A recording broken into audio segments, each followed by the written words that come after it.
আগে বলো তোমরা কে কোন জেলা থেকে আমার ভিডিও দেখো, নয়তো কিন্তু আমি আমার ভিডিও শুরুই করব না। কারণ আমি জানতে চাই কোন কোন জেলা ছোট ভাই ও আপুরা আমার ভিডিও দেখে।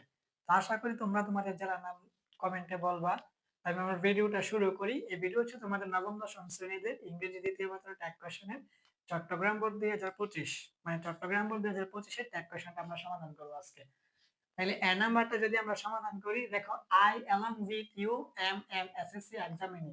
তাহলে আই অর্থ আমি, এবং মানে সাথে, উইথ মানে অ্যালং উইথ মানে হচ্ছে সাথে, উইথ মানে সাথে, অ্যালং উইথ মানে সাথে, ইউ মানে তুমি বা তোমার, এম মানে হই, এন মানে একজন, এসএসসি মানে হচ্ছে এসএসসি, আর এক্সামিনি মানে হচ্ছে পরীক্ষার্থী। তাহলে I along with you M N SSC examinee মানে আমি তোমার সাথে হই একজন এসএসসি পরীক্ষার্থী। তাহলে এখন এখানে তোমরা এখানে বুঝতেছো অক্সিলারি ভার্ব দেওয়া আছে সরাসরি এম। আমরা যদি ট্যাগ কোশ্চেন করতে গেলে প্রথমত অক্সিলারি ভার্ব লিখতে হইব। অক্সিলারি ভার্ব এখানে দেওয়া আছে এম। প্রেজেন্ট অ্যাফার্মেটিভ মানে হ্যাঁ বোধক হলে নট আসবে, নেগেটিভ না বোধক হলে নট আসবে না, পরে সাবজেক্টিভ প্রোনাউন। তাহলে এখন তোমরা সাবজেক্টটা ভাবতে পারো যে আই আছে আবার এলাং উইথ ইউ আছে, মানে আইও আছে ইউ আছে, মানে একের অধিক, এটাকে দিয়ে হইব না। এখানে কিন্তু সাবজেক্টটা শুধু আই, শুধু আই। এখানে মূল সাবজেক্ট হচ্ছে শুধু আই। তুমি যে বাংলা অর্থ পাও তাহলে বুঝবা যে আমি তোমার সাথে হই একজন এসএসসি পরীক্ষার্থী। দেখো এখানে কিন্তু এন আছে, মানে একজন বুঝাইছে।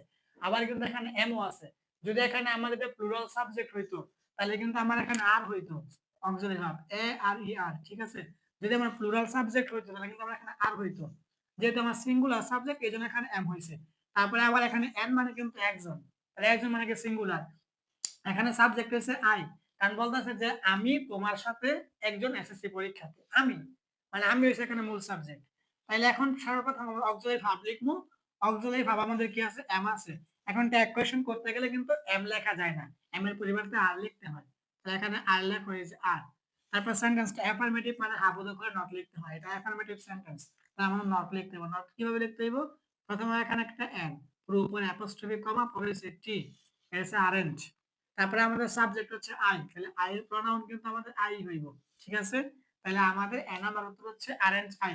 এখন যদি আমরা বি নাম্বারটা সমাধান করি, দেখো let me make the best use of time. তাহলে লেট মানে হচ্ছে করতে দেওয়া, মি মানে আমাকে, মেক মানে তৈরি করা, দা বেস্ট, দা হচ্ছে একটা আর্টিকেল, এটা দিয়ে নির্দিষ্ট করে বোঝায়।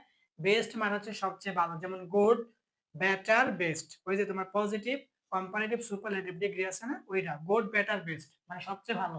ইউজ মানে ব্যবহার করা, অফ মানে এর, টাইম মানে হচ্ছে সময়। তাহলে let me make the best use of time মানে আমাকে করতে দাও সবচেয়ে ভালো সময়ের ব্যবহার। এখন এটা তোমার ডাইরেক্ট উত্তর হবে উইল ইউ, এটা তোমার ডাইরেক্ট উত্তর হবে উইল ইউ, অথবা তুমি এখানে ওন্ট ইউ লিখতে পারো, ওন্ট ইউ লিখতে পারো। এখন এটা কেন, এটা তোমার আমি একদম সহজে বলি। আমাদের ট্যাগ কোয়েশ্চন করতে গেলে ইম্পারেটিভ সেন্টেন্স আছে। ইম্পারেটিভ সেন্টেন্স কি, তোমার মেইন ভার্ব দ্বারা শুরু হইব। এখন ওই মেইন ভার্বটা যদি তোমার এরকম হয়, দেখো লেট আস অথবা লেটস, দেখো এই দুইটা হইলে আমাদের উত্তর হচ্ছে direct shall we, direct shall. এটা মনে রাখো, আমাদের ট্যাগ কোয়েশ্চন করতে গেলে ইম্পারেটিভ সেন্টেন্স মানে কি মেইন ভার্ব দ্বারা শুরু হইবে, বাক্যটা মেইন ভার্ব দ্বারা শুরু হইবে। এখন ওই মেইন ভার্বটা যদি তোমার লেট আস অথবা লেটস হয় তা ডাইরেক্ট শ্যাল উই হইব। আর বাকি পৃথিবীতে যত মেইন ভার্ব আছে সব মেইন ভার্বের জন্য তোমার উইল ইউ হইব, ঠিক আছে। তাহলে এখানে দেখো আমাদেরটা কিন্তু লেট দ্বারা শুরু হয়েছে, এই যে লেট, এটা কিন্তু আমাদের এই লেট আসো না বা লেটস না, শুধু লেট, মানে এটা আমাদের কি লেটস বা লেটাস বাদে যে কোনো মেইন ভার্ব হলে আমি কি বলছি, উইল ইউ। এটা আমাদের লেট আস না বা লেটস না, মানে অন্য একটা মেইন ভার্ব, তাহলে আমরা ডাইরেক্ট হবে কি উইল ইউ। এখন এটা উইল ইউ লেখা যায়, আবার ওন্ট ইউ লেখা যায়, তোমাদের দুটোটাই সঠিক। তুমি উইল ইউ লিখলে সঠিক, ওন্ট ইউ লিখলেও সঠিক, ঠিক আছে। তাহলে এখন আমরা সি নাম্বারটা যদি সমাধান করি, দেখো উই মানে আমরা, শুড মানে উচিত, নট মানে না, নেগলেক্ট মানে কি অবহেলা করা বা অবজ্ঞা করা, আর টাইম মানে হচ্ছে সময়। তাহলে we should not neglect time মানে আমাদের উচিত না সময়কে অবজ্ঞা করা, বা আমাদের উচিত না সময়কে অবহেলা করা, এটাই হচ্ছে অর্থ। আর এখন আমাদের যদি আমরা সমাধান করতে যাই, আমাদের অক্সিলারি ভার্ব এখানে দেওয়া আছে শুড, প্রথমত শুড লেখো। তারপর হচ্ছে আমাদের কি সেন্টেন্সটা কি, আমাদের এখানে দেখো নট আছে। আমি কি বলছিলাম, যদি অ্যাফার্মেটিভ মানে হ্যাঁ বোধক হয় তাহলে আমাদের নট আসবে। আর যদি সেন্টেন্সটা নেগেটিভ না বোধক হয় আমাদের কিন্তু নট আসবে না। এখন যে নট আছে এটা আমরা বুঝছি নেগেটিভ সেন্টেন্স, তাহলে আমাদের নট কিন্তু আসবে না। তারপরে আমাদের সাবজেক্ট এখানে দেওয়া আছে সরাসরি উই, এখানে আমাদের হবে এটা উই। তাহলে আমাদের সি নাম্বার উত্তর হচ্ছে শুড উই। এখন আমরা ডি নাম্বারটা সমাধান করব। দেখো এভরিওয়ান মানে হচ্ছে প্রত্যেকে বা সবাই, ওয়ান্টস মানে হচ্ছে চাওয়া, মানে চায়। টু মানে তে, আর গেট মানে হচ্ছে পাওয়া, আর এটা হচ্ছে এ প্লাস। মানে everyone wants to get A plus. মানে প্রত্যেকেই চায় এ প্লাস পেতে। ঠিক আছে? মানে পড়াশোনার খবর নাই, এ প্লাস পেতে চায়। যেমন এইটা একটা কথা যে সবাই জান্নাত পেতে চায় কিন্তু মরতে কেউ চায় না। এলসে সিস্টেমটা মানে সেটা আমাদের স্বভাব। আমরা সবাই জান্নাত চাই কিন্তু মরতে ভয় পাই। জান্নাত পেতে হলে তাকে মরতে হইব। এরকম সবাই এ প্লাস পেতে চায় কিন্তু কেউ পড়াশোনা করতে চায় না। তো everyone wants to get A plus মানে প্রত্যেকেই বা সবাই চায়। প্রত্যেকেই চায় এ প্লাস পেতে বা সবাই চায় এ প্লাস পেতে। কিন্তু পড়াশোনা সবাই করতে চায় না।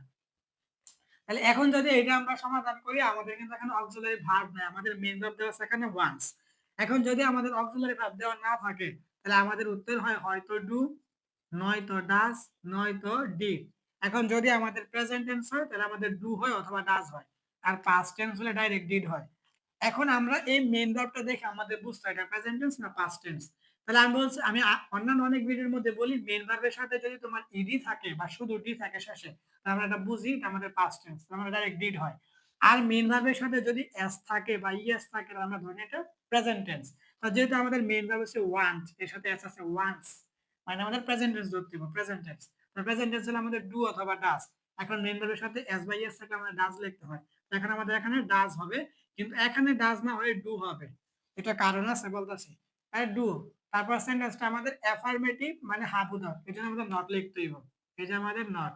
তারপরে আমাদের এখানে হচ্ছে এভরিওয়ান, তাহলে এভরিওয়ান এটা আমাদের ট্যাগ কোয়েশ্চেন করতে গেলে এভরিওয়ানের সাবজেক্ট হচ্ছে আমাদের দে। ঠিক আছে? এখন তাহলে আমি বলছিলাম মেইন ভার্বের সাথে এস বাই এস থাকলে আমাদের ডাজ হয়, এখন ডাজ না হয় কেন ডু হইলো? কারণ আমাদের এখানে সাবজেক্ট হচ্ছে দে, দে অর্থাৎ তারা, প্লুরাল সাবজেক্ট। এখন প্লুরাল সাবজেক্টের সাথে কখনো কিন্তু ডাজ হয় না, ডু হয়।